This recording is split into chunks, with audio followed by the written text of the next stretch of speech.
Greetings. Suddenly all of my Steam notifications happen. Greetings and welcome. I am more. I'll close Steam. Greetings and welcome. I am Joffrey. Just ignore Steam closing. I am Joffrey, and I'm joined today by Darkest Light and Vector Maximus, and we're discussing the map of West Africa. Wait, East, East Africa, and it has Ethiopia in it. I think that's in the east of Africa. The Horn of Africa has arrived. Yes. Hello, Evie. Hello. So, what a fine thing that we have here to look at. Yes. Welcome to one more week to Tinto Maps. Yes. They left us hanging for a week. Very sad, but at least they gave us Iceland and such. Very nice. Back to the duty of sharing more maps. Today the region we'll be looking at is the Horn of Africa. So let's take a look at it without further ado. And there is the map, yes. We have the countries around Nubia, Ethiopia, and Somalia. The first ones are organized around the ancient kingdoms of Makuria and Alodia, which control the Upper Nile region. In the second area, the Empire of Ethiopia stands as the main power, with some smaller countries around it. Finally, the two Islamic sultanates of Ifat and Ajuran stand as the main powers in the Horn in the Horn and Somalia. Finally, around the African Great Lakes, there is a country that can be considered a settled one. Kitara. Hello, exactly. I can't wait for all the eventual YouTube videos like the most isolated country in the world, and it's just big red arrows pointing at Kitara and playing not Wakanda in it. I'm willing to bet, because of the existence of Kitara here, that this is basically the sign of, all right, they're not expecting to have us be able to play as the societies of pops, so they'll toss like a country in those areas that's settled anyway. Taking all of my willpower not to make a Last Airbender joke. Careful, Dark. If you do, I might start tear bending. Because of Kitara at the Great Lakes. Mm-hmm. How I founded the greatest nation in Africa with no coast? Wow! All I had to do was colonize for eternity. I'm pretty sure they've stated that the societies of pops have normal diplomacy. I dropped something in Wikipedia that I found. It's funny. The Empire of Kitara. Also known as the Twezi Empire, Empire of the Sun, or Empire of the Moon. What a great empire. Wiki page. It's the spot. That's the spot it's at, yeah. Empire, guys. It's an empire. Empire of the Sun. The fact that it's an oral history, and it doesn't have any good records. So. Oral history for settled realms. This is great for keeping track of empires. Yeah.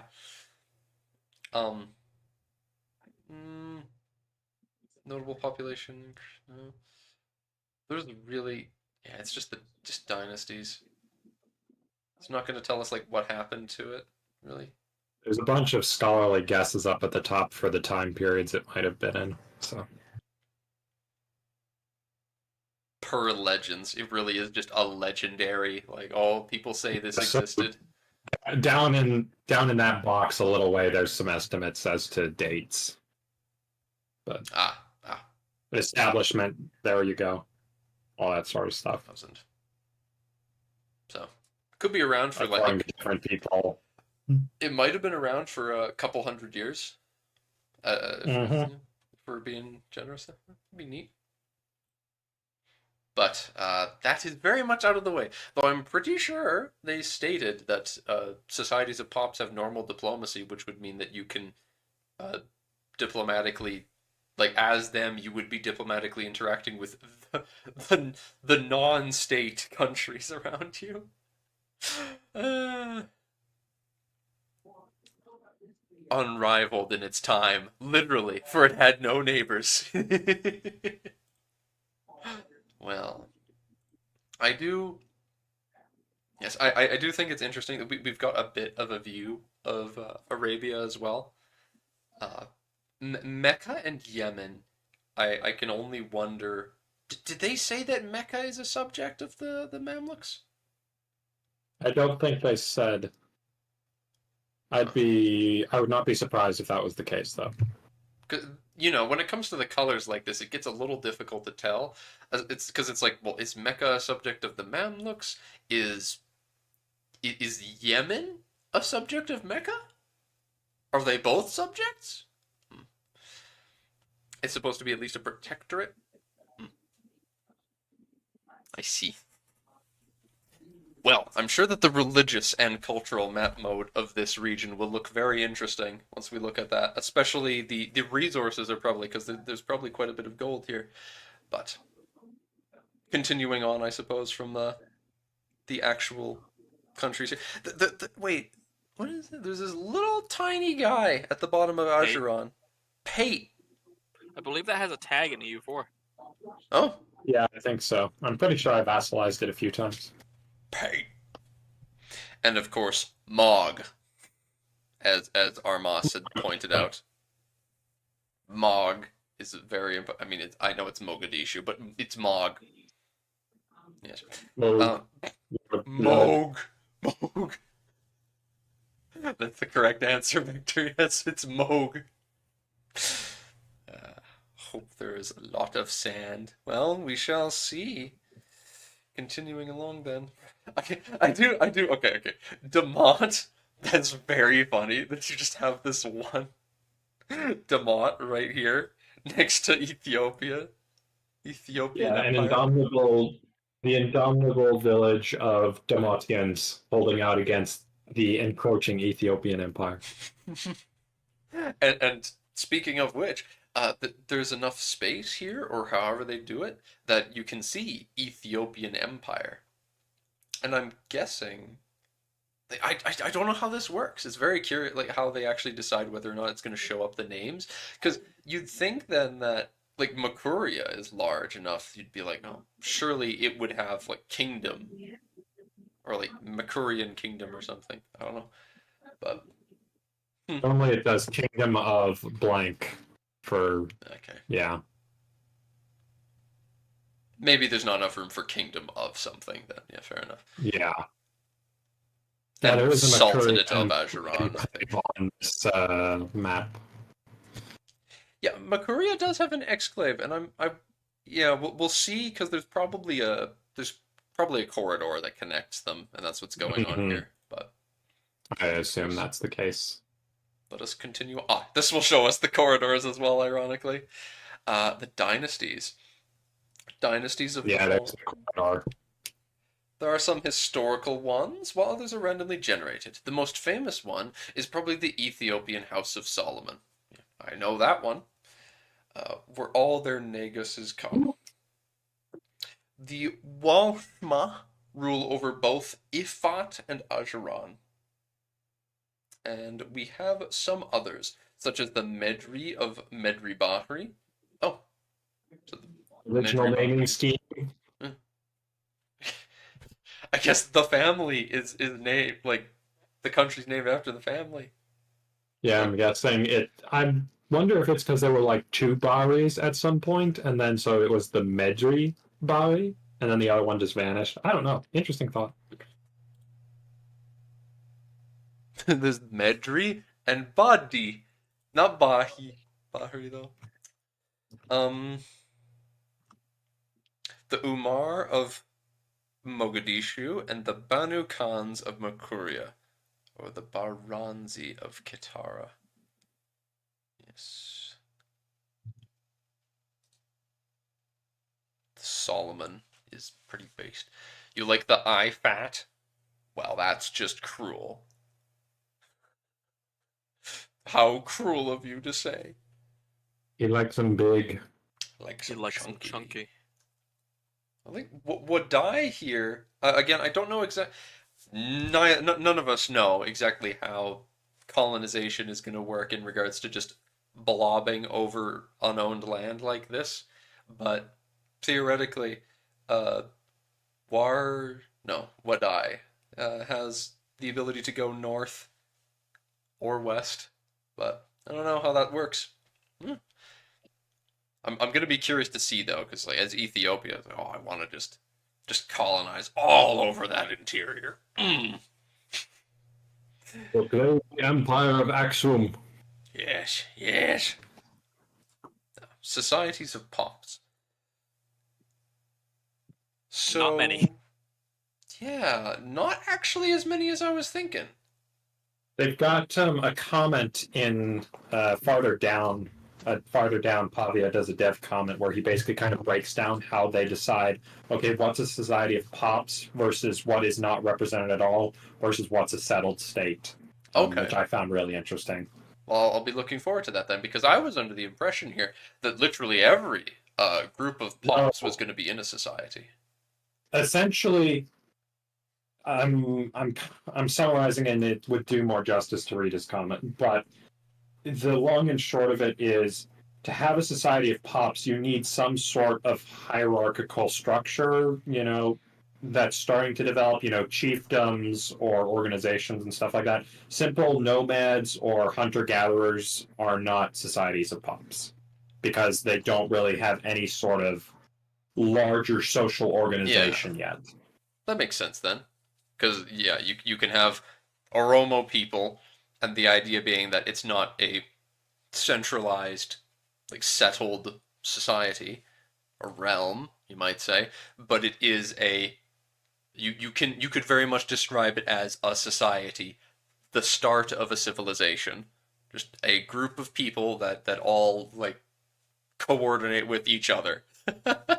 So that's what you need to be able to be played. Well, I mean, not playable yet, but to be able to be represented as a country.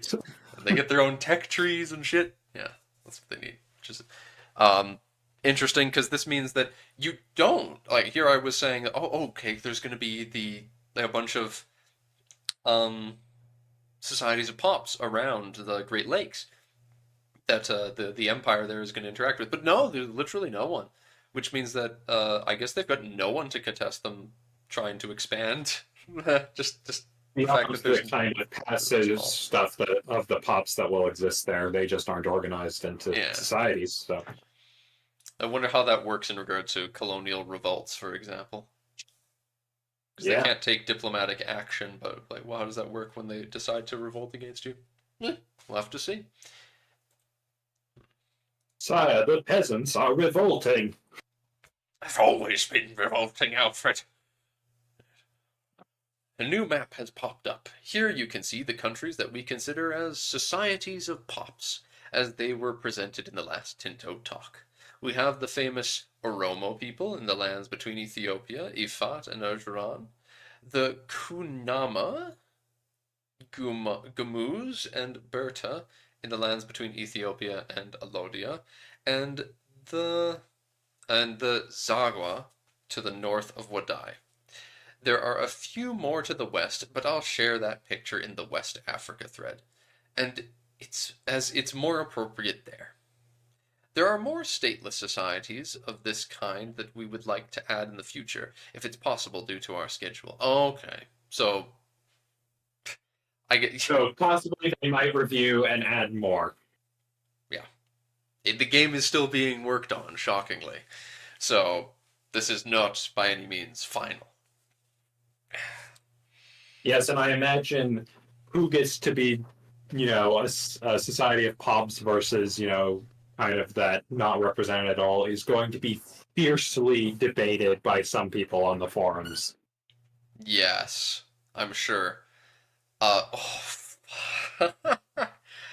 Oh, when it comes to North America, the plains natives, that's gonna be a whole thing. People Yeah. are There's going to be a lot of vitriol one way or another, however they decide to do it. if I don't get my Blackfoot represented as either a no, I wouldn't. They wouldn't make them. They wouldn't even make them a settled faction of any kind. It would be a society of pops or nothing at all, probably. But just come on, guys, come on, give me my blood tribe, please. See, I was worried that it was gonna be every uncolonized province is owned by a society of pops. Okay, Because I was like, oh gosh, that means like everything in the mod that's uncolonized is gonna have to be covered by something. that's true. That would have meant that we would need to make stuff like for everything that has pops that you need to stick them in one. But But I am very happy we don't have to worry about that.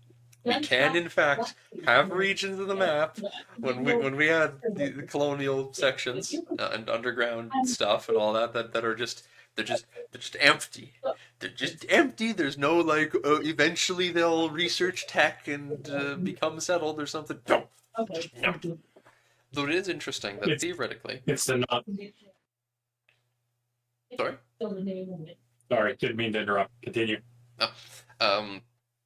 Theoretically, based on how they've explained it, you can play. Well, again, when you're able to play as them, or the AI just as them, are going to be able to forcibly grab certain kinds of pops and add them to your society of pops.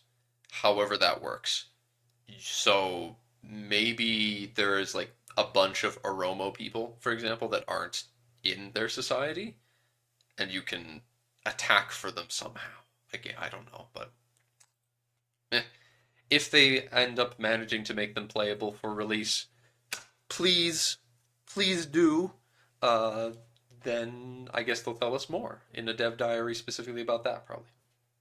Sorry, if you remember your thought.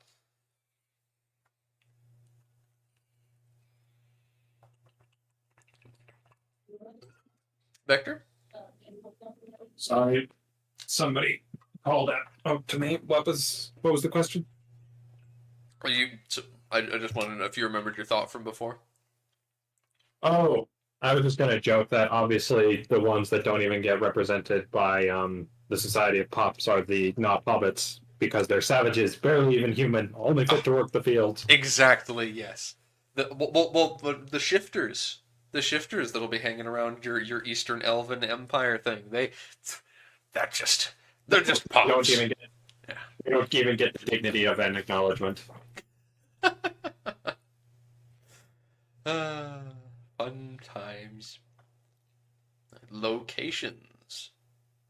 Detailed locations as well.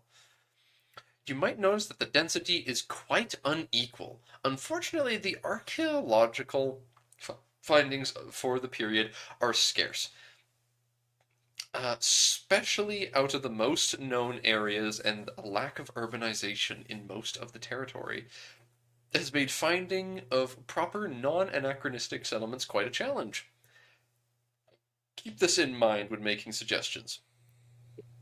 It has been that dramatic in some areas that we've had to use names of tribes and rivers, a bit contradicting to our own rules, but the areas had to be represented as they were active parts in the development of the region. One thing, a big chunk of the Arabian Peninsula can be seen in today's Tinto maps, but please reserve the feedback for its future dev diary, when we will show all of the peninsula. Apart from that, you can see more detailed maps if you click on the spoiler button, as usual. Yes. Yeah, Ethiopia and the Nile have the greatest density, unsurprisingly. Yes. It actually, yeah, the north, oh yeah, just all along the Nile in general. Whew! Which makes sense because we have stuff going back for Nubia literally to ancient Egypt, so. And then it becomes very holy shit, though, Arabia. Huh? Yeah, Arabia's super dense. Or at least it's regular dense. The horn is Yeah. more of the exception. Yeah. This is the sort of thing on the subject of modding. I really uh, seeing the disparity and like Arabia is not a very developed place at all. It is really dreadful, and It's yet all like like yeah, there's lands in the core of that desert that are really dense with locations, and it's making me think. Yeah, when it comes to modding stuff, I'm gonna probably hope to make some sort of standard size for things to be vaguely around based on certain contexts, so that there isn't because I mean it's a fantasy mod. It's not based on real stuff, so they don't. It doesn't need to be like, oh, well, historically speaking, there these settlements we know existed. We can make up our own shit, so don't need to worry about like, oh, we don't know names for stuff, so we just make it less dense, which is sad. But anyway, it's always interesting to see more things relating to uh, corridors. The the way they split around and such. It's fun. It's fun to look at this. Like I can almost imagine drawing that in paint or something. I guess GIMP. I can imagine you take your size whatever GIMP or just like paintbrush in GIMP and just and then trim the edges a little bit with the eraser tool. Still, density doesn't equal power. The population of the location is much more important. I am sure that's the case, Gemalt. However, there is one other key thing to keep in mind, and that is a variety of resources. I am sure we will see and discuss the raw materials here, but the population, okay, the less dense, as you look at Arabia, it's a lot less dense, but because it's a lot less dense, it's going to be a lot easier for you to have a larger population in this area because of how because of how dense the number of locations is. Because you don't need to, like in Ethiopia, uh, dump all of your population into these small areas along the river that are going to be the high quality like places that you could try to make support more population because you'd be able to spread out a larger population over these broader sections, if that makes sense. Uh, hmm. Which is that the higher the number of locations, the more amount of food you could theoretically produce. So it's kind of like saying, I suppose, in EU4, it's not the number of counties, or cities rather, it's the how much dev they have. But in EU4, you could just increase the dev. So But you can only increase it so much before you get diminishing returns and an exponentially increasing cost. So more counties is still more valuable. exactly. And that's why here have Arabia, to me, I don't know what his resources look like yet, but like just looking at this raw information of that's how many locations they've got. That is more types of resources and more places that you can spread your population over in rural settlements, towns, and dot more cities along the decent places without needing to worry about trying to without getting that diminishing returns, as Dark is saying, because I'm sure that in EU5, if you crank up the development of a single location, you just keep making buildings there, eventually it's not going to be as effective. You don't think so, because the terrain is bad shit, so the population would be sparse through more locations anyway.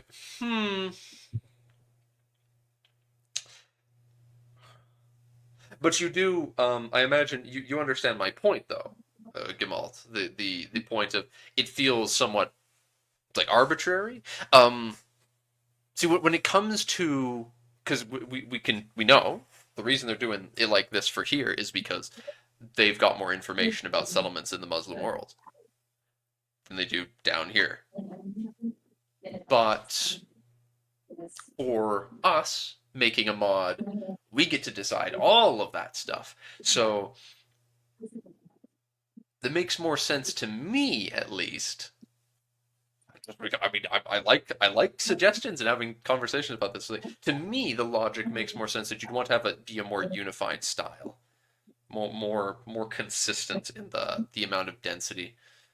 But you know, if they're gonna make the desert like this so dense in the amount of tiles, but in any case. Moving along. Oh, there's actually some pretty decent density around the Great Lakes in some spots. No, not really. Just in the Empire starting locations. I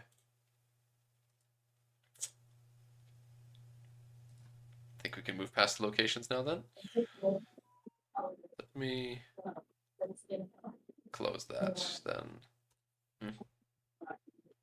Ah, phone's telling me the weather. Yes, I know. It's Alberta. It's always the same weather. Windy and dry and either really hot or really cold. Provinces. Yeah, that's whatever. It's not going to be too much to say there. Upper Tana. Oh, that's neat, I guess. Albert Nile. Lower Butana. Begemder. And then Semyon. I know that. And Demont, of course. Yeah. Ooh. Right. Areas. Because it's, provinces. Because, provinces are like the new counties, basically. They're like the new areas Or areas, yeah, that's what I mean. Yeah. from EU4, a grouping of provinces. Yeah. I suppose, but like the point is they treat them like a club, like they're grouped together in such a way that supposedly you're going to be making peace deals for them. You'll be when you're making peace deals, you'll be for them. I believe you can grab specific locations, Yeah. but most of the time for convenience, and the AI will be grabbing whole provinces here. Yes. And it's a bit confusing because, again, it does move up to areas. And when you look at this and think about this on the scale of EU4, this looks like what the areas were sized scale-wise in EU4. And that's why it's like, oh boy, it's really throwing me off. Because looking at this, like these provinces look like EU4 cities. Similar. Yep. Not exactly the same, but similar scale wise. But anyway. Level of detail's gone up. Yes. Which Also, is fun. The name of Equatoria is very inspired. Equatoria? Oh. Oh yeah, and then there's what Dark said. Albert Nile. Yeah. And Victoria Nile. Is that even next to Nile? Like the Nile source of the Nile's in Ethiopia, ain't it? No, there's like two Victoria. Niles. There's the Blue Nile, and then there's the other Nile. I can't remember its name. The Blue Nile is the one I think that's Blue and White Nile. One of them starts in Ethiopia. The other one starts at Lake Victoria. Oh, okay. And that's where the Victoria and Albert Nile goes to, shockingly enough. Quite the puzzler there, indeed. You agree about more buildings producing more different resources, but the output is based on the number and or rank of the building or the number of the people working there. Yes. Well, it's based on the amount of people working there and the, production methods, because production methods are a system that there's going to be stealing from Vic. So the type of production methods you have and the amount of buildings that you've made, because the more you make of the buildings, the more. Yeah, but basically the way it's going to work is that you take EU4's upgrading of a building, and that's what production methods are going to be. You get an advancement that allows you to swap the production method. That's the equivalent of upgrading the building. But you instead have the Imperator Rome / Victoria 3 concept of just press the plus button to add more of building as a not upgrade, but increase of it, just making more of it there. So the point for me is that, yeah, while it's dependent on the amount that you've built stuff up, you have more potential. You have more potential the more different counties you have. But hey, at the end of the day, Gemalt, at the end of the day, if and it's definitely the case, we'll get there. I'm almost certain it's the case that along the Nile, the counties are going to be a lot better. At the end of the day, I would gladly take a smaller amount of locations around the Nile than I would take lots of locations just in the desert. Because yes, I'm sure that we'll need to get our hands on the game, and then we can discuss strategy and shit once the game is actually out. But for now, all we can do is speculate on how important the quality of the land is, like farmlands, terrain, and plains and stuff. How good the climate is as well. But moving along from areas and such, we arrive at... Oh, yeah. Damn it, Equatoria. They called the area that too, I didn't see. God damn it. Equatoria. Ugh. It's certainly a name. Glorious name. Equatoria, right next to Lake Victoria. Ah, Just wait. Rift just Valley. Just wait until Equatoria meets Equestria. No, wait. Meanwhile, you get Ethiopia. Will come. On the other hand, you get Ethiopia that's split into 3. Oh, Somalia too. Fair enough. Nice. Ooh. It's all Somalia. Always has been. Ooh. Climate. Interesting. Tropical with some oceanic. Yeah, this in between the mountains. this I found really interesting because it's like you can see the heart of Ethiopia there, basically just from the climate map. Yeah, because you get the oceanic climate that's quite pleasant. I believe those are the Ethiopian highlands, I want to say. Something like that. I don't know what continental is, all things considered, but oceanic is like just really just a nice warm climate. It's like, continental would be the stuff like what you and I get, I think. I'd imagine so, yes. Because it's basically, as far as I understand it, supposed to have greater extremes of heat and cold because it doesn't have the moderating effect of large bodies of water. Yeah, yeah. They best specifically the oceans and seas. They best not be making southern Alberta arid. We're all beyond their ass. Don't do it. Don't do it. It's not arid. It's Arctic. No. You can't do me like this. And then you have the cold, arid, impassable mountains here. Yeah. Johan is making sure to specifically single out everything you care about Joffrey. Yes, they're gonna take away the Blackfoot, and then they take away my climate, and they make it Arctic. Ooh. It's Arctic sparse in southern Alberta. Alright, moving on from that. Desert, yep. Arctic desert, that's Alberta. Grasslands. There's actually some grasslands in Yemen. Huh.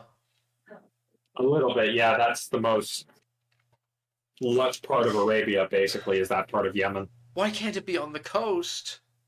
Oh, there's the woods. Doesn't want to be. There's 2 It's woods. something to do with like rain patterns or something like that. It's so sad though. I wish it was on the coast. Then I could be like, that's the spot for the city right there. That's where you put it. You put it in the grasslands on the coast. Was it climate too? No, the climate's all just ass up there. Yeah. Yeah. There's a few tiny little something or others. little sparse. You get your desert with some little scraggly little stuff growing in some places. Damn it all. Hmm. Because I mean, they even make oases desert terrain, so or vegetation rather. D- So, Down by the Great Lakes, that's not terrible at all. Hmm. oh yeah, you're basically getting into like savanna there. So Yeah, because if you think about it, we are essentially into modern day Kenya and stuff like that. So yeah, you're right. You're right. Yeah, that's nice. It's kind of nice. Yeah. The wood. Kenya's Kenya probably and pretty decent Tanzania, from what I basically. understand. Yeah, because Kenya borders Lake Victoria to the east. Buganda Empire First Day Campaign? What the heck is Buganda? Don't know Buganda? No. No, I don't know Buganda. Buganda these nuts. Oh. Whoa, that's So if that cool. helps you get your frame of reference, Joffrey, there you go. You didn't say, oh, you did post something. Usually when you say that it In the chat. implies. Yeah, yeah. Uh, Kenya is like just below Somalia. Yeah. It's a little nicer there.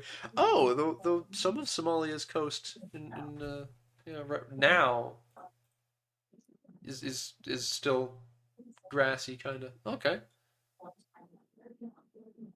I guess the climate maybe got worse because this looks better.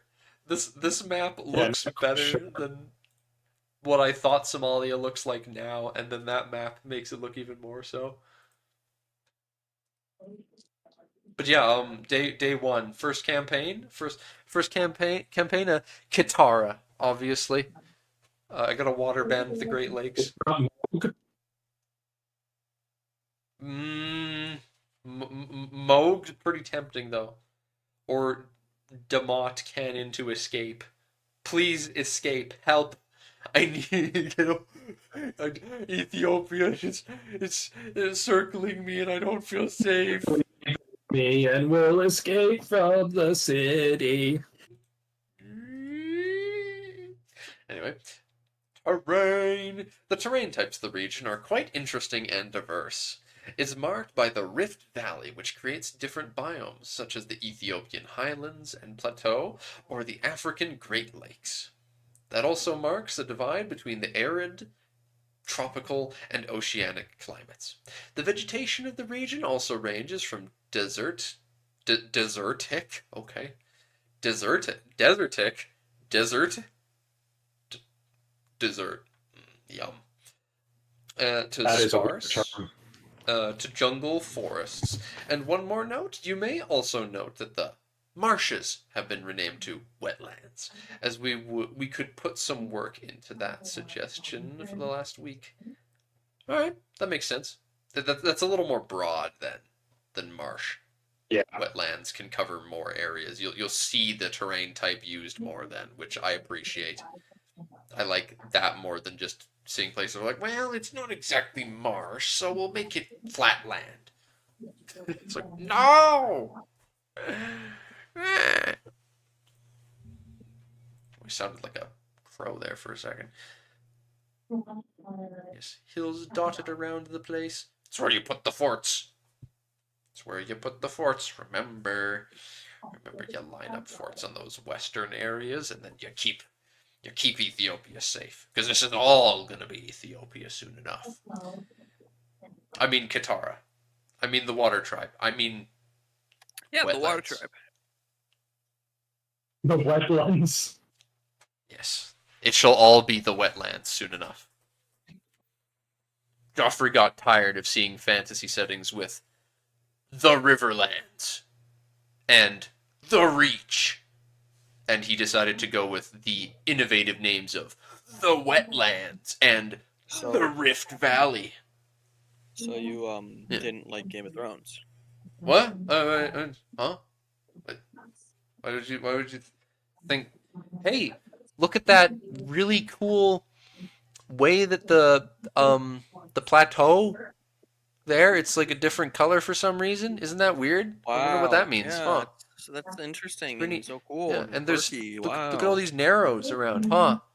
I bet galleys would be really strong here. Do you think Yemen has good galleys? Hmm. No. Yeah, me neither. I doubt anyone around here has galleys, like, for real. On God. On God, for real, for real. Oh, this is considered an inland sea. Okay. As it should. Yo, lake's my favorite type of terrain. Huh, that's all considered plateau. Interesting. The lakes, the African Great Lakes are all really high up. I did not know this. Huh. Hills, mountains, and plateau. Just a little bit of flatland down there by one of the lakes. Okay. Neat. Natural harbors. Oh boy, I can't wait to see who's useless. Most of it. Most of it, yeah. Damn. Djibouti is basically the only spot. Yeah. Yeah. Wait. Mogadishu. Mogadishu ain't even good. Oh. Yemen's Yeah. got two spots that are good in Arabia, though. Thing to remind people, though, simply because a place rose to be a major port in history, that does not mean it was an ideal natural place to build a port. It means it was overcome with willpower and manpower. You are going to be able to turn things into a half-decent port with investment, even if they're in the black. Just terrible. Correct. But I have Like, based for example, Mogadishu or I think even Zanzibar were both examples of historic major ports that were just absolute shit in terms of natural harborage. the catch with it though is that I think that the natural harbors are going to have a higher potential. I think that's the key thing. Is that Well, yeah, for sure it'll help. I think that it'll be able to stack, but I don't know. The point is that it's good. It both is more expensive. Yeah, it's going to be more expensive to build by an astronomical amount. It's obscene how much more expensive it is to make harbor buildings in places that are in the black, and in the places that are natural harbors, you don't even really need to build much sometimes. The really good ones, like some of these places, like these ones in Yemen are good enough. There's like, yeah, you probably don't need to build much there to get good good control and market power from it. So, you know what this means to me? This means to me that as Ethiopia, I'm going to be able to conquer Yemen and control it effectively. That's going to be core direct rule from Gondar, or whichever it was. The beacons of Gondar. Gondar comes for aid. Gondar calls for aid. The beacons of Gondar are lit. But yeah, you could probably get pretty good control over Yemen, like without spending too much on building harbors this way. So I think my strategy would actually be as Ethiopia to directly control that, and then the rest of Arabia that I rule would be through subjects for a very long time. Yeah. Because The it takes. Exum strategy. Yeah, that's true. Repeat what they did to the hymnards. Oh no. But the you can project control and market power and stuff even to places that have really bad harbors, but the catch is that it costs a lot more of your influence power. I don't know how I would describe it properly. It takes a lot more movement for it to travel onto the land like that. So, yeah. It's interesting stuff to think about. I'm just, I really want to get my hands on it, man, so I can see this sort of thing for myself and nerd out for ages. Like, how effective is it? How many counties can you reasonably control up to? How far do I need to build roads? But techs do I need to rush to get the best control if I'm building tall? How many vassals do I need to set up if they're farther inland? Alright, moving along. Cultures! It's about bloody time. So, another interesting map this week. You might notice that the lands of Ethiopia have a very mixed cultural situation. While more to the west and south, we are representing tribal lands in a more homogeneous way, with kind of fixed boundaries to represent the different groupings. That doesn't mean that there wouldn't be a mixing of cultures, but this was one of the first areas to receive a minorities review, and the scope was limited mostly to Ethiopia. Okay, so they And as didn't. you can see, there are a lot of cultures. I'm kind of surprised that Somalia isn't more broken up than it is. They didn't even explain them. They're just like they're. And even in the modern day, the Somali are pretty. Their tribal divisions are still pretty strong. I suppose that doesn't necessarily mean that they're a different culture, but I don't know. Just kind of surprising to see. It is a lot.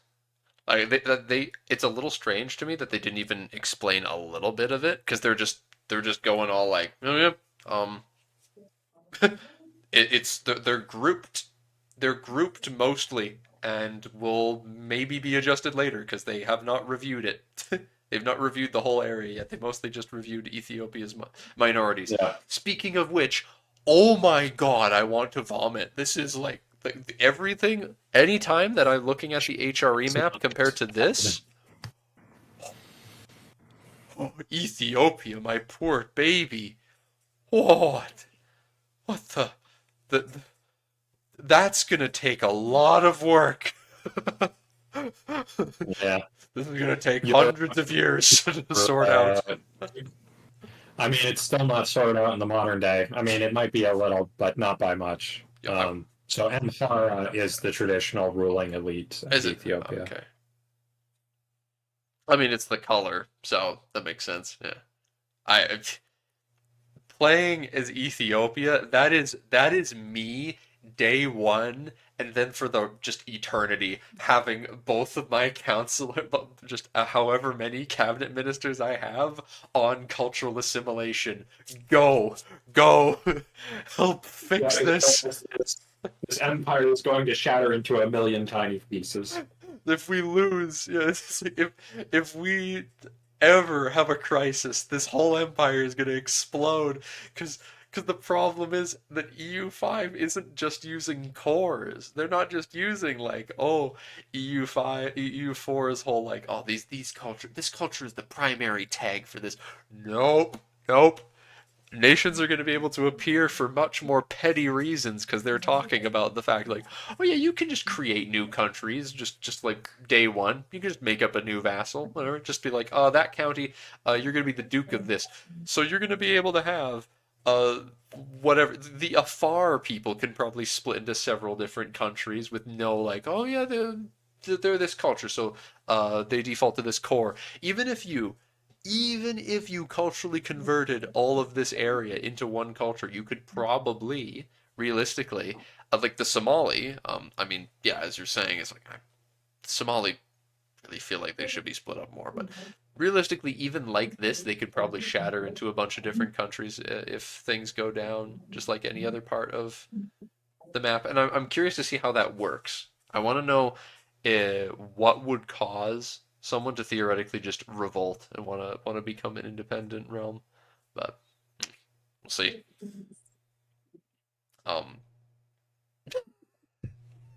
There's just so much to take in here. There's so many cultures, man. I can't stop looking at this. They exist, and I think it would be best to move on as a result. I don't think you'll get anything more out of staring at it. There's not a whole lot more, I guess, yeah. You're right, Vector, you're right. He keeps me in check, guys. What a responsible. I guess the other things that I'm kind of interested in mentioning are the fact that we've got the Sudanese Arabs.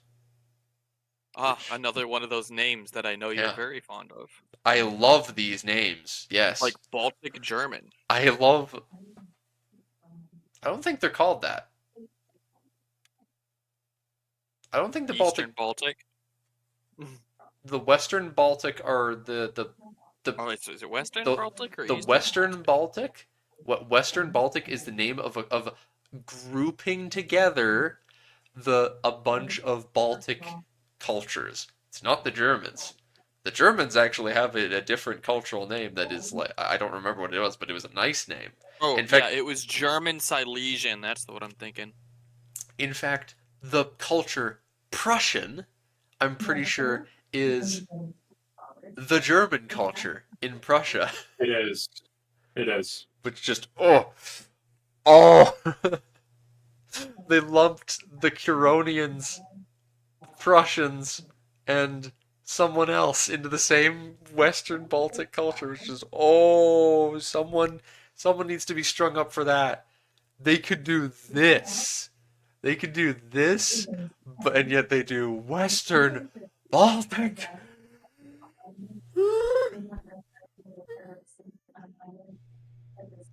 Great.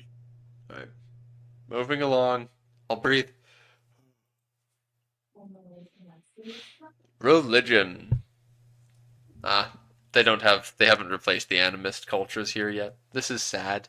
So we have just the very predictable religions that you'd expect. Oh well. Though Ethiopia is split quite convincingly between the Miaphysite and Sunni. Huh.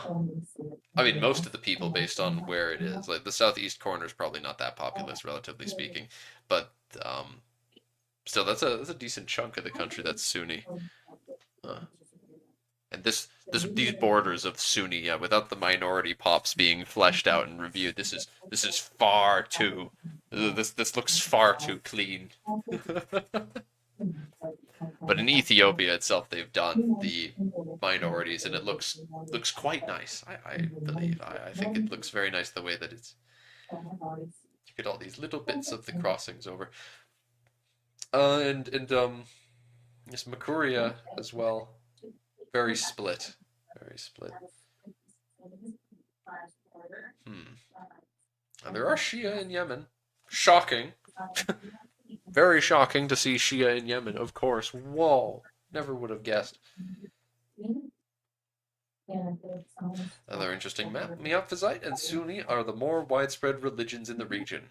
While not all areas have their mixed populations, such as Nubia, as you might notice, they eventually will as we cover more of the map in our sprints. In our sprints?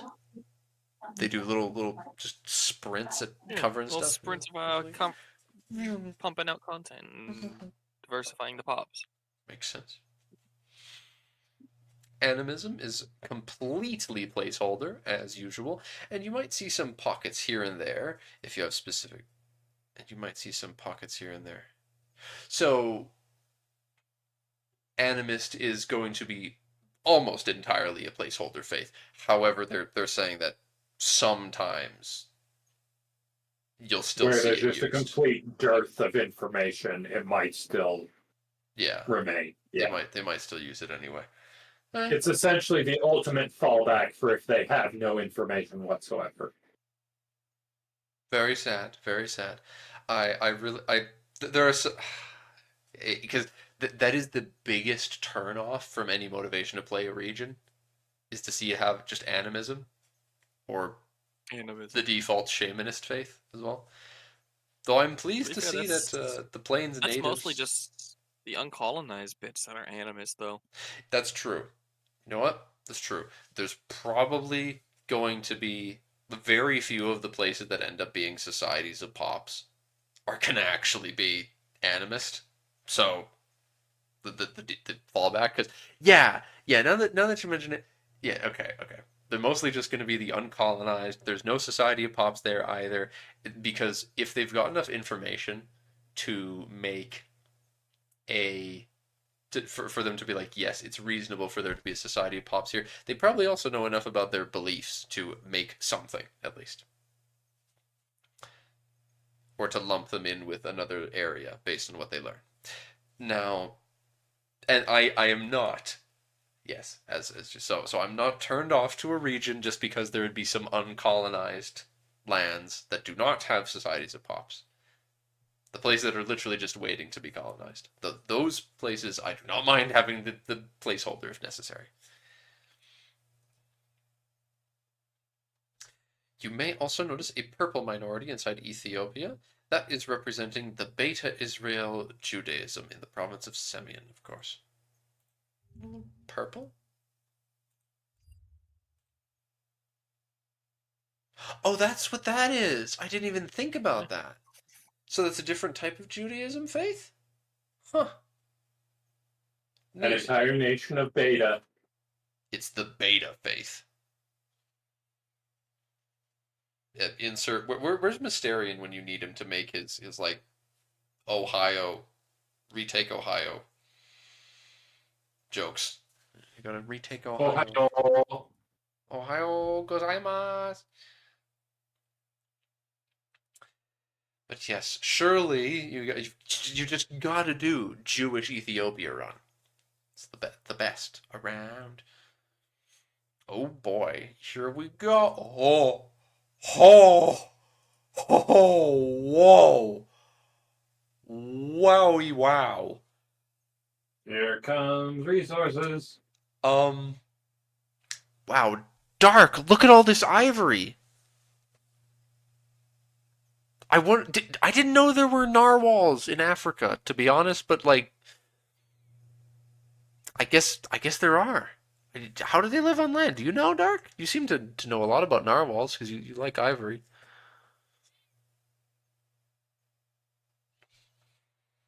Why is he not taking the bait? What bait? You didn't hear anything of what I said. You're just ignoring me. Nope, didn't hear it. Wow, you missed it. I was so clever. I was like, hey, whoa, Dark, look at all this ivory. I didn't know that there were narwhals inland in Africa. Oh no, it's actually walrus. Or the plural of walrus is actually walry. It's the famed walrye of interior Africa. Yes. Hmm? Thank you. I was under the That's also what the misconception. livestock is. Yeah. They're actually one and the same. To be fair, they should probably make a completely unique resource that combines the production of livestock and ivory together to represent the Horn of Africa's glorious walrye population. Fun fact. I saw something the other day that was like a list of certain resources and how much food they produce. Wool actually produces food. So ivory might produce food too. What list did you see? It was one of those is like Saturday buildings that Johan posts. And he posted a thing about like a shitty fishing hamlet thing that you can build anywhere on the coast, whether or not they've got fish. It's just worse, but it gives you food anyway. And along one of the dev responses he posted there had like a list of some of the resources. It was like, fruit is terrible for food. Fruit Not is the surprising. worst. And then sturdy grains is also pretty bad, actually. Sturdy grains is as good as wool for food, I think. I don't remember if salt gives you food. 2 medicaments in Yemen. East Africa only has medicaments in medicaments in Ethiopia. There's some sand. There's some sand in Ethiopia as well. Don't sleep on it. Yep. And I wonder what medicaments are used for. Like, what kind of production method are you using that for? Because it's like, yep, herbs and such that you'd use in medicinal practices. So maybe some military stuff. Yeah, but what's the medicine for? Medicine, sure, but what for? Is it just something people need? I don't think that pops have needs. No, they don't have needs.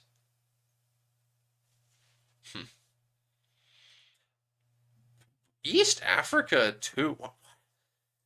This is good stuff. There's a lot of copper around here, too. Is there any tin? Gold.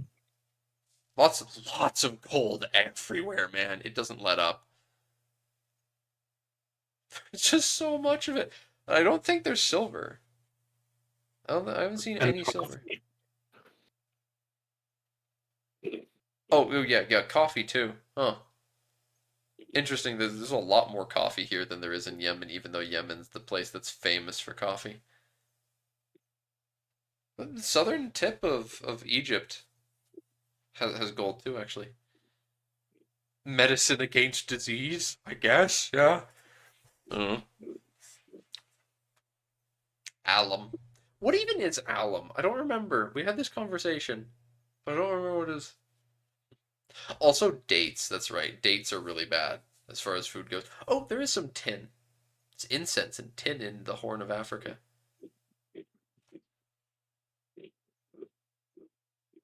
Hmm. Stone, sand. Lots of copper around. Play livestock, wild game. Don't remember how good wild game actually is, but I'm sure that like because they produce things other than just the food resource. I'm sure most of them. I bet wild game is important for other things too. Because I know you can use like hides to make paper at some point. Hmm. Yeah, it's called vellum, I believe. Yeah, yeah. That's what they call it. Legumes. Legumes are also not great, I think, for food. Rice was the best. I remember rice was the best by a margin too. It was just the best food. If you've got rice someplace, you want to be building up that. So just keep that in mind. Right?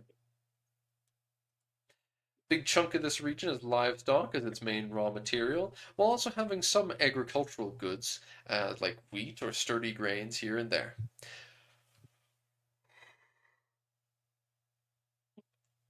The most unique good in the region is coffee, which is cultivated in the Ethiopian highlands. And there are also some precious resources spread here and there, such as gold, ivory, gems, and incense. Yep, here and there, they say. Oh, there's just some gold and ivory here and there. It's totally not everywhere. It's invasive. Because the incense is a little more here and there along the coast. Alright. Markets. And predictably, these markets have absolutely terrible control. Huh. You know what's dreadful when Axum can't like there's a place the trade center in Kanem has some land over here in Axum. And then there's some Aiden trade over here somehow. Yeah, it's pretty cursed.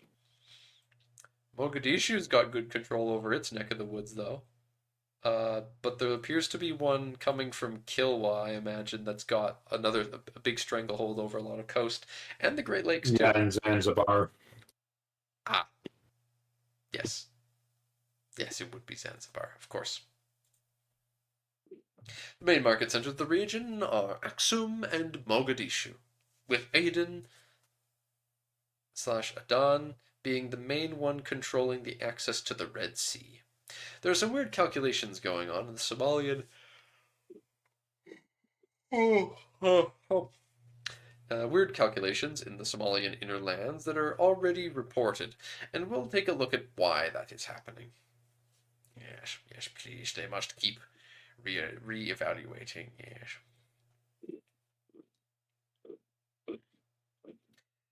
Yeah, these population numbers are a little grim for some people. Oh wow, there's 1.2 million in Alodia. Yes. Yeah, the big place, bigger than Ethiopia. Berg. Powerful stuff. They are also Miaphysite. They're solidly Miaphysite, actually. Interesting to note. Population of the region. There are approximately. Why am I yawning? Oh. Don't know why I'm yawning so much right now. I guess I'm getting sleepy. Population of the region. There are approximately 12.3 million people in the Eastern African subcontinent. Although take into account that that it also comprises the regions of the southern Great Lakes and the Swahili coast, which we haven't shown today. Huh? So we probably have to discount around 4 million from the Swahili coast. From it. The Swahili coast accounts for 1.7 million and the Great Lakes for 4 million. Although that region is divided between today's and next week's Tinto maps, for a total of around 8 million. Alright. Big pop. Yes. There are quite a few people in Africa. If you get that technology up, then I can imagine you can be quite strong with this region. They got good stuff. That's all for today. Speaking of next week's Tinto maps, it will be meaty, as it will cover Central, Eastern, and Southern Africa. Basically, they're doing the entirety of the rest of Africa next week. Rest of it, yeah. They're just gonna polish off Africa, and you know what? I am here for that. Give this nice three. Oh, we need 3 parts, and that does all of sub-Saharan Africa. I'll be curious to see what the Cape, just South Africa, proper looks like. Yeah, so am I. Because different games do the impassable and such around there so differently, and I know that the big issue today is how incredibly diverse the cultures are there. So I'm very curious to see what the region will look like. I mean, we'll get the Zulu, surely, in that vague area. I'm just very, very excited. That will Anyway, I am getting called, so I'm going to need to head out. So have fun reading the comments. All right then. Thank you. Bye-bye. See you. Bye. See ya.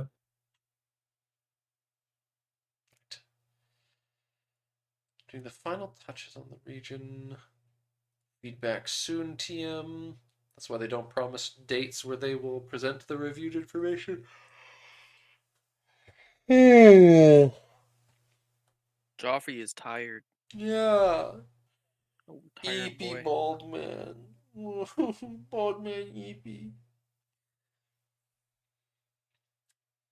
Right. Thanks for assume that all pops. Yeah. Assume that all pops. To let you know, this is the criteria we've been using to assign people to different tag categories. Okay, all right. Organized through states, which implies a public power holding. So settled country state. Okay, so this theoretically also includes that theoretically also includes the hordes, I guess, because yeah. So yeah, settled countries organized through states, which implies public power holding. All right, so monopoly of violence, tax collection, public works, and writing/record keeping systems. They're really stretching for the Empire of Katara there, being all like, oh, I mean, they've got oral tradition. Exactly. They got 3 for 4. It's good enough. It works. Yes. Monopoly of violence. Well, State controls the violence. Violence is the solution to all problems. Native Americans fail 2 of these. The Blackfoot fail tax collection, and they fail writing / Actually, no, they don't. They have the wampum belts. Public works depends on your definition. I'm not gonna lie to you, Joffrey. The Blackfoot are not gonna be an organized state. Come on, Dark. Come on. Let me dream. It's not. It's Let me not dream. gonna happen. It's not happening. But based on these, I can the Iroquois could definitely be. I can see that then. At first, I was skeptical about that. Vector was saying that he thinks the Iroquois would be, and I didn't think so. Now I do. But let a man dream. The Blackfoot have to be. Well, when then did again, when did the Confederacy form? the Blackfoot are over a very large amount of area, so Yeah, yeah. when did the Iroquois Confederacy even form? I don't know. I'm a Western Canadian guy. I don't know when the would Iroquois they be yet? Confederation.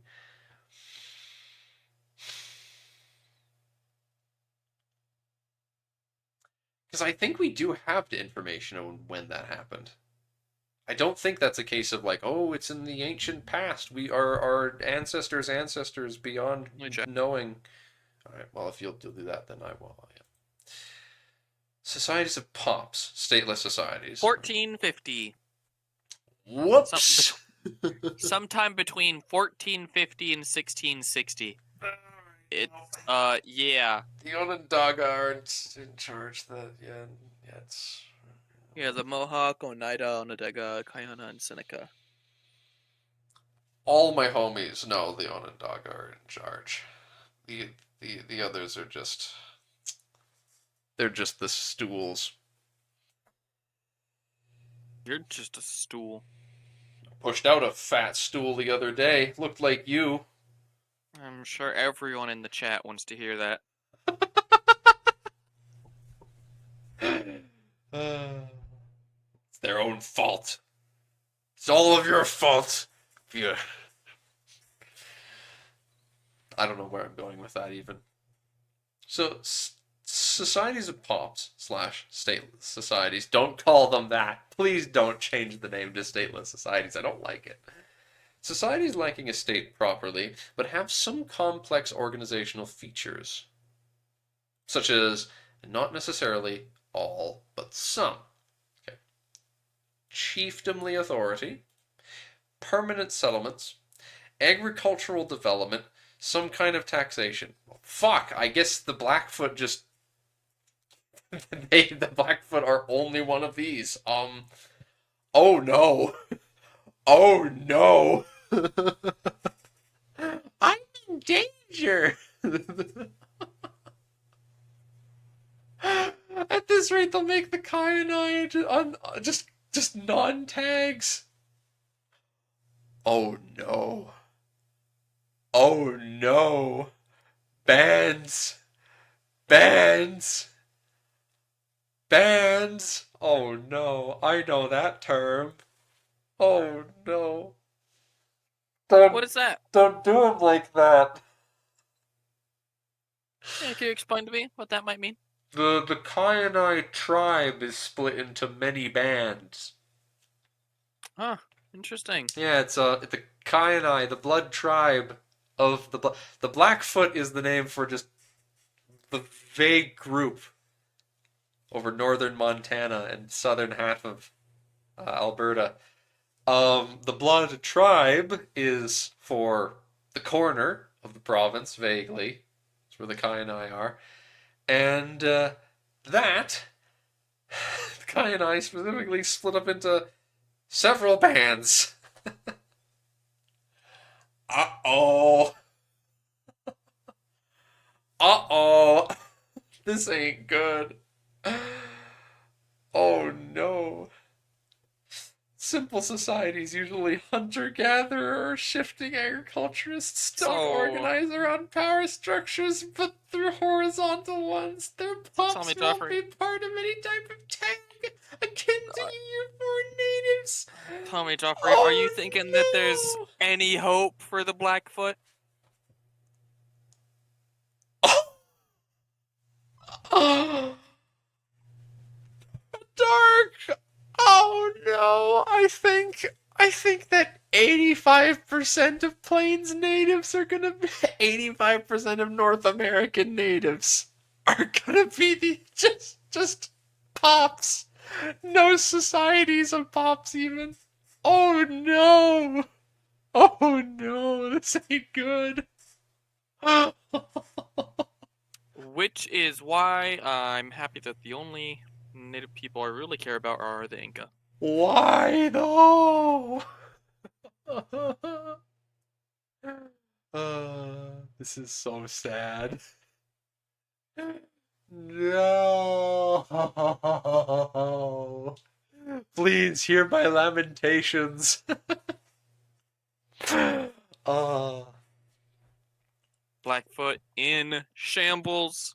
Listen, Quechua stay winning. none of the Blackfoot that I know would give a single fuck about this game, but still. Quechua stay winning. Yeah, apparently they're gonna have a bunch of actual states. Yeah, actual states, not even societies of pops. Yeah, they'll have actual actual states, a lot of them, with different religions. Different religions too. Meanwhile, for me, it's like at absolute best, I'm getting like, on like the plains of Canada, we're gonna have like a few. We're gonna have like the Cree, the Blackfoot at best, and they will all have the same faith. This is glorious. This is exactly what we needed. This is exactly what Dark needed for You his can be confirmation bias. Put in shambles, Joffrey. Listen, the Haida are really cool, man. I don't think I would even play those, though. That would be terrible. It's gotta be like the worst play. I mean, then again, you'd have the coast at least. Now, the Blackfoot have to be some of the worst people to play in the entire game if they actually end up being playable, to be perfectly honest. But respectfully disagree. Okay. All shit talking aside, it's for the best. It is for the best if the majority of North America is not even societies of pops. Because there comes a point when, hey, we've played EU4, we know what happens in EU4 when you've got the natives with the mechanics that they've got, and they get their tech up, or they get their reforms up, and then eventually, Uh-oh. He has the hiccups, gamers. He has the hiccups, gamers. He can't speak. I have to take over the stream. Alright, don't worry, gamers. I can take over. Let me bring up the responses. 1 second. I got this.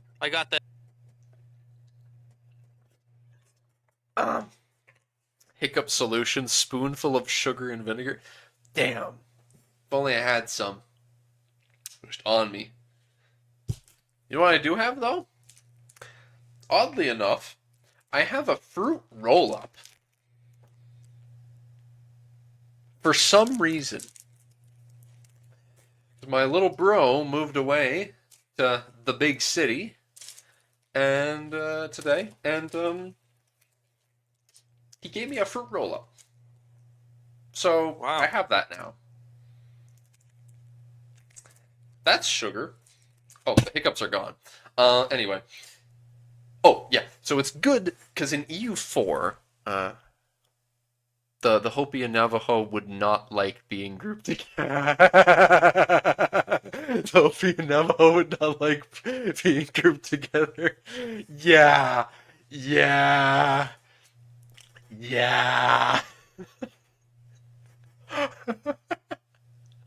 And you know who also wouldn't like getting grouped together? Any of the Albertan tribes. None of the 3 tribes in Alberta would like to be grouped together. They despise each other, dude. They are so... I mean, it's like on a broad basis, but like they all have so many grudges from so far back, because you'll be shocked by this, but in the steppe, which Alberta and the prairies are, everyone was just going around stealing each other's horses. So, shockingly, they all have a lot of grudges still from back in the day when they were going around stealing each other's stuff. But yes.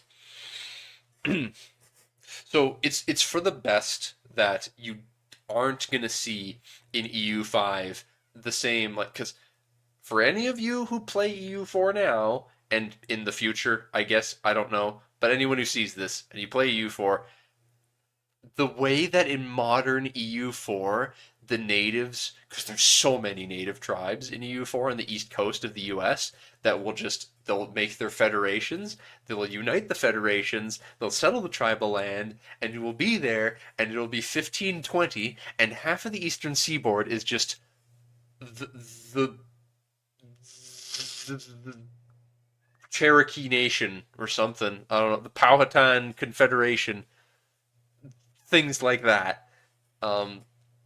And it's just dreadful. I mean, it's cool and all, but just please no. Please no. Anyway, moving on for my coping. Just 69 helpful. 69 helpful. I'm gonna ha ha ha ha laugh. It's so funny. Can we get societies of pops map for the other regions that we've shown before from last Tinto maps?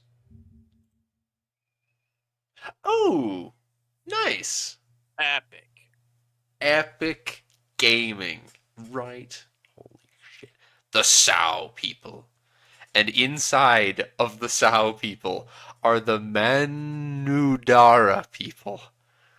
They're fucked. Oh my god. And there are none in Western Africa, like the west part on the coast. Yeah. It is just free. Huh. I was so incredibly confident that there was going to be like 3 in here. But there just aren't. Huh. Wow, the Kanem Empire has some shit to do. They have like 4 different societies inside them.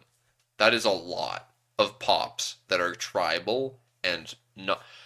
What the hell? When I was being like, wow, the Kanem Empire could actually be kind of neat to play.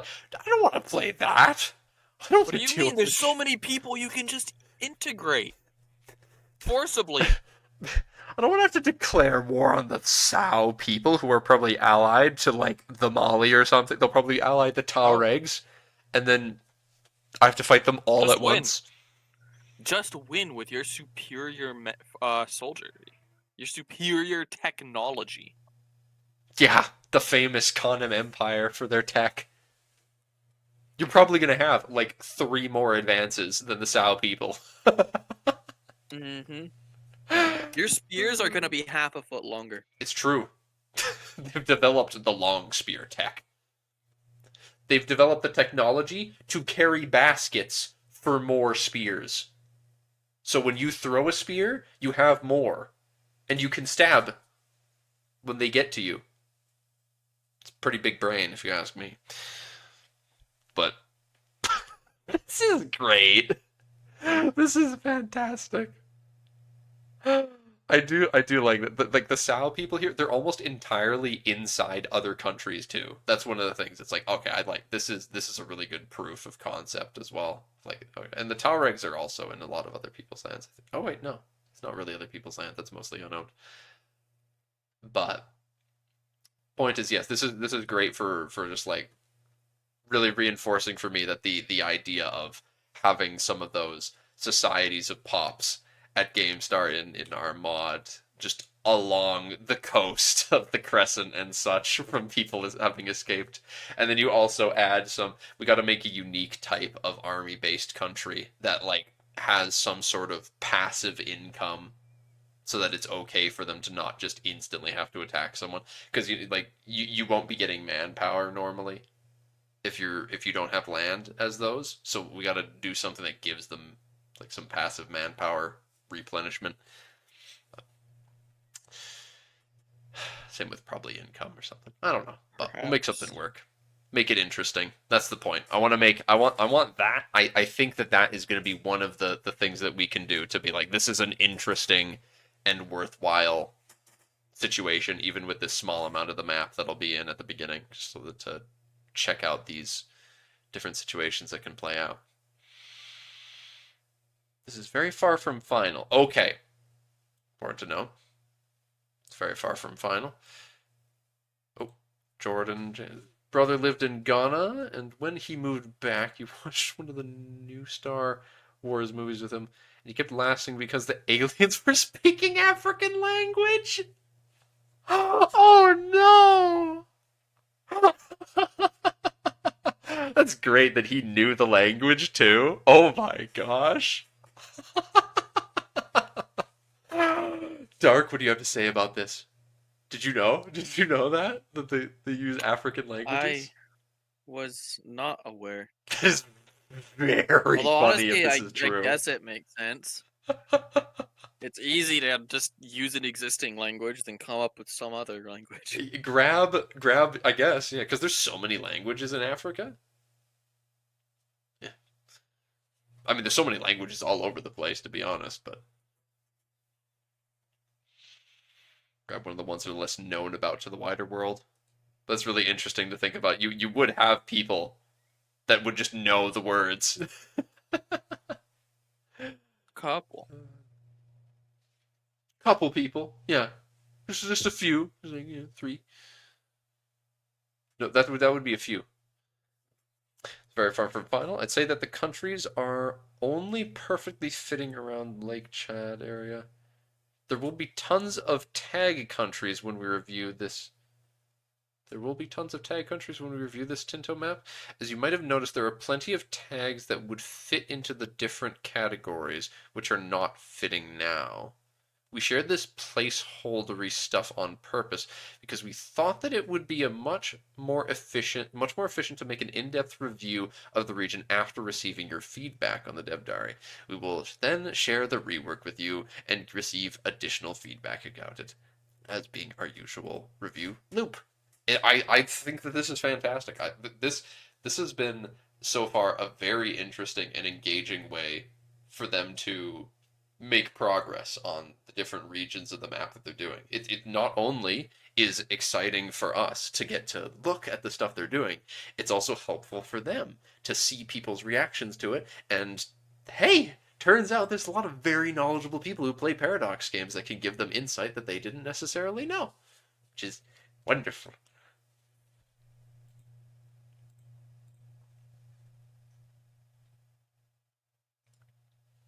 Actually, I'm gonna save this image because it's gonna be kind of hard to find that image later.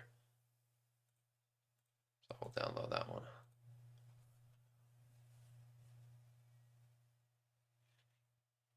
The Jawas. Oh god. Wait, you made the Houdini guys? No. The guys that go Houdini?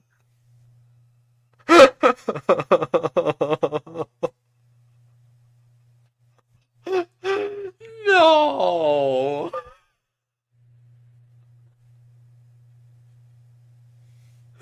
Okay.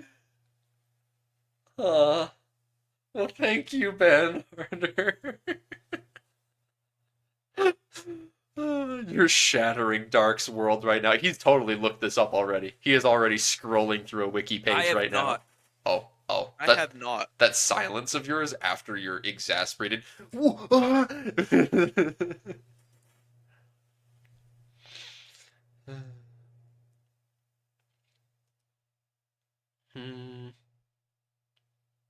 It's independent with randomly. The Dalak Archipelago. I don't know where the Dalak Archipelago is though. Can the pops of a culture become a society of pops during the game by event or other means? Not currently. Big old respectfully disagree. I don't know, man. What? Oh, gee, I just don't know.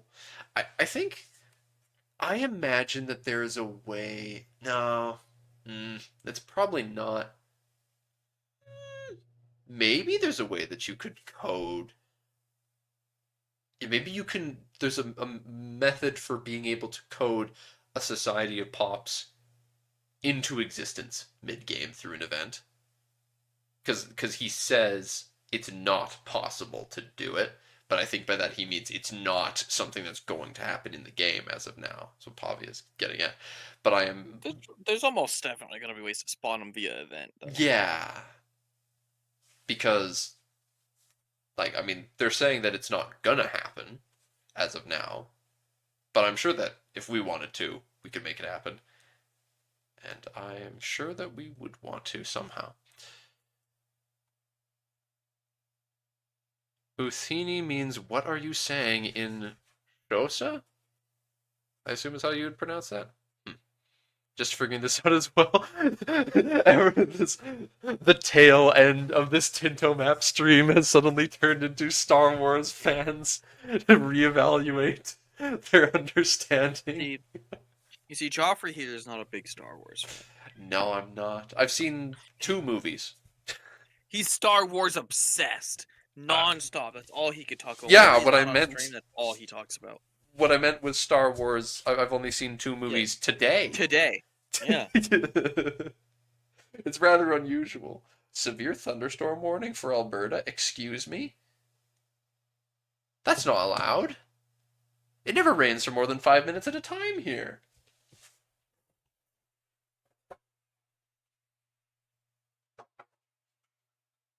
Holy fuck. There is a heavy overcast. Don't worry. I'm actually getting some. I'm actually able to see some lightning outside my window. Damn. It must be all the way from Texas. It's coming. Mhm. It's all the way across the prairies. All right. Are there not any coastal minorities in Somalia? It just flooded where you live last week? Well, is where you live a place that it's unusual to flood?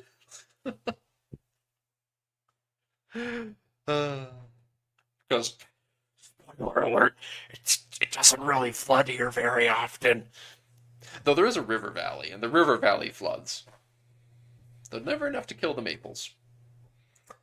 Coastal minorities, there aren't currently. We'll likely review that. Ooh, okay. So, yeah, they'll. That'd be neat. Ooh, that would be really cool if they review it and add that. This is one of the things. It's like, oh, I'm so excited to make when making a fantasy mod. The idea of having your like centers of trade, these important cities that exist at Game Start, just full of just various little bits of culture, and the idea of just because it's going to be mostly tedious making the cultural minorities, but I think that the really fun part of it is going to be going in and being like, all right, what are some minority faiths and cultures from the various races I can stick in these important trade locations dotted around for various reasons. Yeah. Oh boy. Especially the gold guys. Gold guys will probably be all around in a lot of places to small degrees. I'll check something. Chats for screen. I want to see the Nile River too, but they're not going to show us the terrain map. They don't want us to see what it looks like. Not yet. A lot of pending work done regarding that type of country, and we're not sure what will make the cut for the release of Project Caesar, so we prefer to be very cautious regarding them. This is a good way to handle it for sure. Yes. Yes. Not sure. Lots of pending work regarding the societies of pops. Yes. Italians in their enclaves. Yes. Random Italians all over the place. Exactly. Now that I think about that, I've never I basically never considered the fact that if there is a culture in my setting that is a particularly trade-focused culture and has good access to the sea or various overland routes, there may well be minorities of said culture in a lot of different places. I'll have to think about this in future. Sometime tomorrow, I'm going to be sitting down with at least one person to be hashing out a bunch of the not Holy Roman Empire factions in this mod. Well, we do Zomboid. Indeed. Or so the intention is. HRE. It's the Concord. They're gonna be Concordians, Dark. Instead of Imperial territory, it's Concordian lands. There's gonna be 100 YouTube videos of people playing as 100 YouTube videos of people playing Tall as Kitara, doing nothing all game. Titled, "Is this the least played nation in Redacted?" Yes. I played the least played nation, and then everyone's played it. Yeah.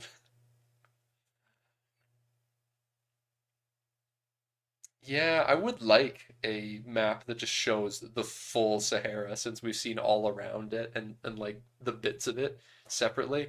So it'd be kind of neat if there was a little just extra, here's a full, just complete view of it. The Chinese in Southeast Asia, is that true? Oh yeah, because I think wasn't like Singapore was started as a like a Chinese trading post, and then there's that one really famous nation that can spawn in EU4 under rare circumstances. Don't remember the name of it. It's some sort of republic that can spawn in Borneo. I don't remember. I should think of something like that that can happen too. That could be cool. Chance you tell us two. Yes, Animist will be broken up into unique faiths. Good, good, good. Will you do a rerun of old Tinto maps feedbacks to get feedbacks? Oh god. More feedback. Historically, the gap of uncolonized lands west of Wadai would close mid to late game, making it so that this a continuous line of kingdoms across the Sahel. Can this happen during the gameplay, and how frequently? This can happen, although we can't say yet how often. I guess that's due to because there is a society of pops in there, but it's just a question of whether or not they actually become a state, and like whether other people colonize it or not. Lanfang, yeah. Lanfang, I'm pretty sure is the name, yeah. That's the name of that country that can spawn in EU4 under rare circumstances, and does exist in Vic, I think. Yeah, the Autocephalous Patriarchate of Alexandria. The Church of Ethiopia is attached to it. Neat.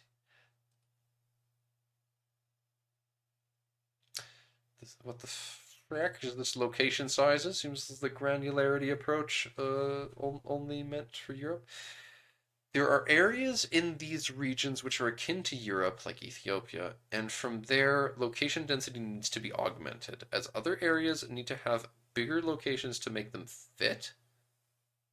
As we've already said, it doesn't make sense for us to have the same location density in the whole world as the Holy Roman Empire.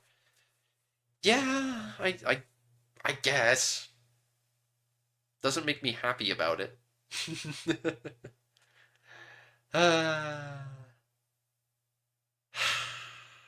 Grumble, grumble, grumble. Informative.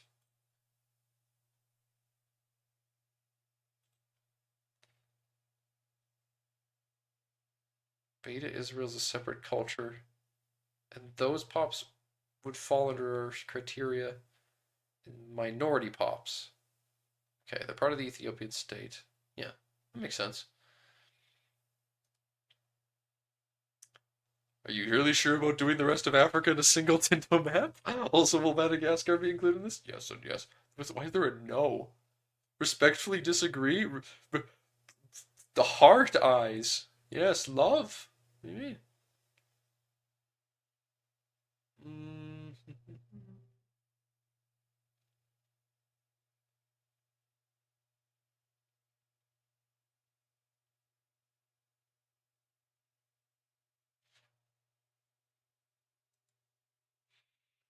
Don't know exactly how many there will be, how many playable countries there will be compared to EU4, but you also have to take into account that this game started a century before, so there might be some people who would have been much more complex societies in 1444 compared to a century earlier.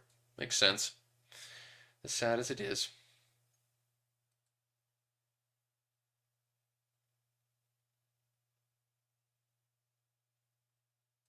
Oh, there's two dynasties. Yeah, that makes sense.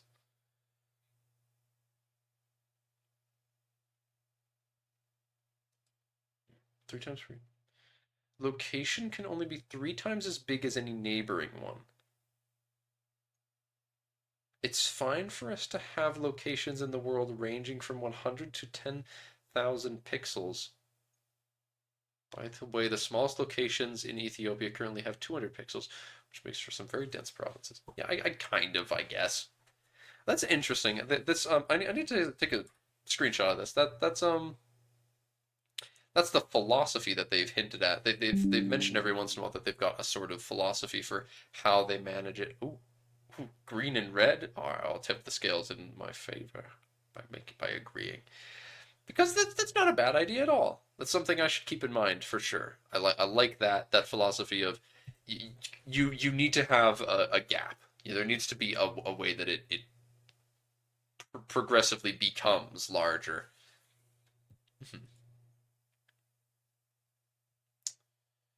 Indian Ocean Islands.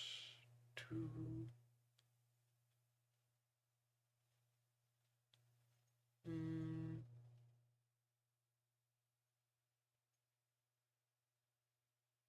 Dodo Empire incoming? What? What? Of course. What? I'm confused. Why do you say that, Dark? They're the rivals to the Emu Empire. Oh? You know. Did I'm so confused. No. But dodos are extinct. Not yet. Yes, yet. Right? Not in EU5. When did they go extinct?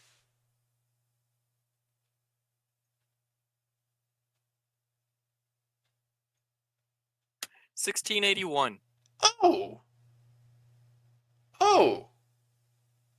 It was the first Dutch colonist that killed them. Oh. Oh. This is sad. This is very sad. Well, time to stop the Dutch from ever colonizing then. Damn, and it died within 80 years of the Dutch showing up.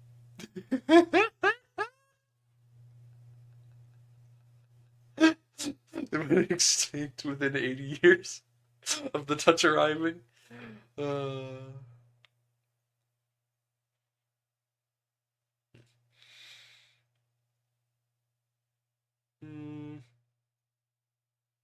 Most map reviews have gone pretty fast. Some require extra time. I'm confident that it won't take years, but months to finish the map review. Please don't take years. I want the game. I want the game. Give it to True, me. not even until 27. No. Give me the game now and please. Please late 25. Please. Please give me the game this time next year. Please. Please. The game needs an event chain about the Dutch killing or whoever's colonizing just killing the dodo birds. I wonder what you would what No, that would even only be the like. Dutch. Specifically, Only the the Dutch can. If no one else, if it's anyone else, they just won't die. Did the dodo survive? Yeah. Alternate timelines. The butterfly effect. The Dutch are just too ravenous. What can be said? They're just so tall. They need to eat more dodo. What happened to Saint David? What have you done to him?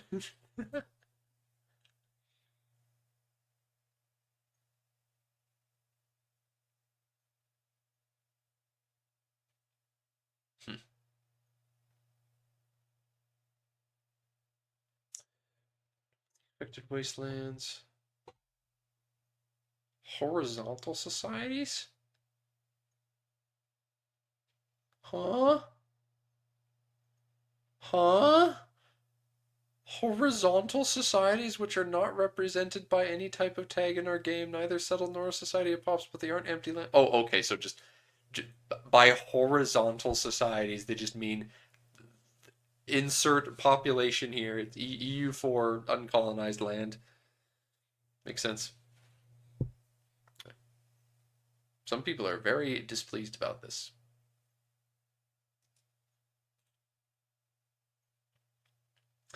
With that,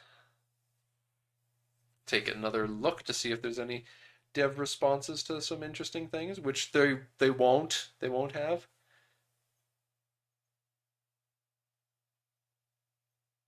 What should achievements be like? Sikhism. The problem with our feedback. Terrible ideas thread sounds funny. Oh, there's the please don't prohibit immorality back. Hell yeah. Literally no dev responses to that.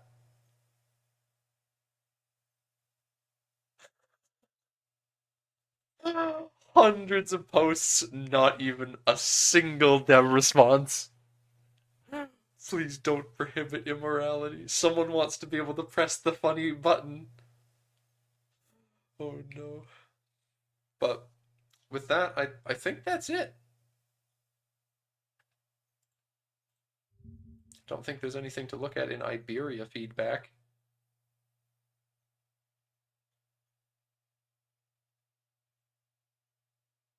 Marsh. This is before they changed marsh to wetlands. I do just love looking at this map though and seeing all the Andalusi. The Andalusi.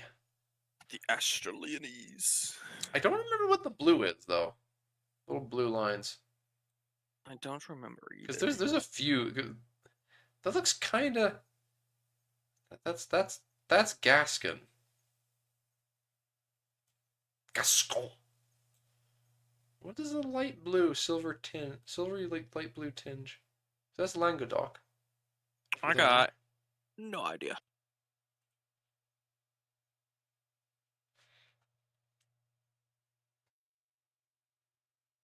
The stripes don't appear later.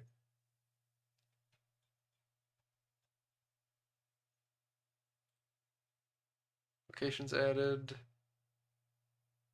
It could be a Added Jewish wastelands. minority.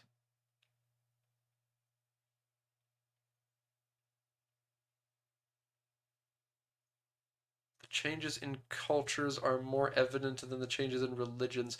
So post the first one.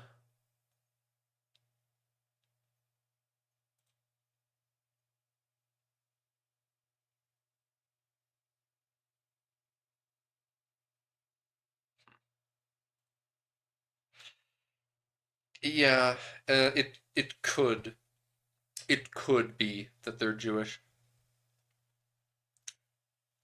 But then the thing is that it looks like two different shades of blue that are confusing me. Because they're this light silvery blue here, these couple locations, and then there's this dark. This is a deep, almost violet. Yeah, I describe that as violet. I got no idea. That's not violet. It is. It's not violet. It is too. It's a lovely shade of violet too. I mean blue.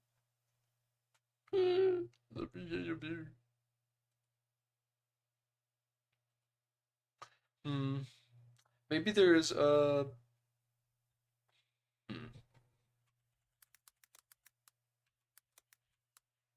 Maybe just go back to the Tinto map number 2 and take another look at the cultures there. No, that wasn't in here. That's new.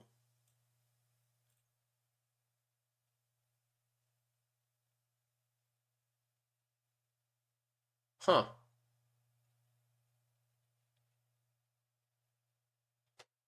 It's Parisian. Yes, of course. Of course you're right.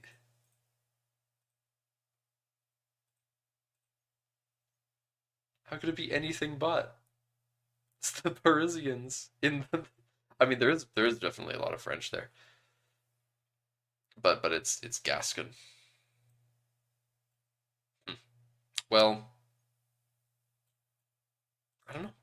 I guess we won't know Ever. ever. Never gonna get an We will answer. never know what that culture is. This game is actually just a psyop. It's not coming out. I agree.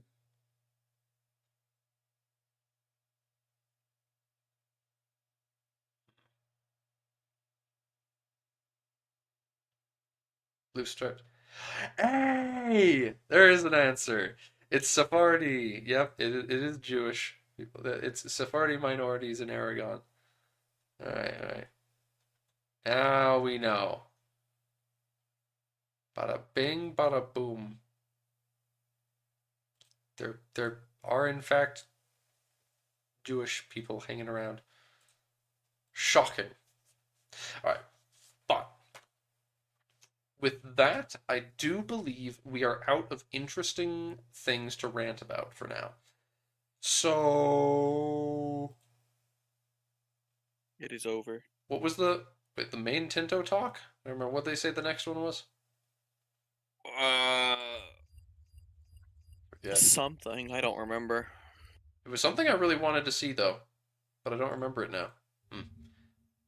Well, join us next Friday or whatever time it is for you with the maps of the rest of Africa, and next Wednesday for details about buildings you can build outside of your own territory. That's what it was. Kevin Land. Right.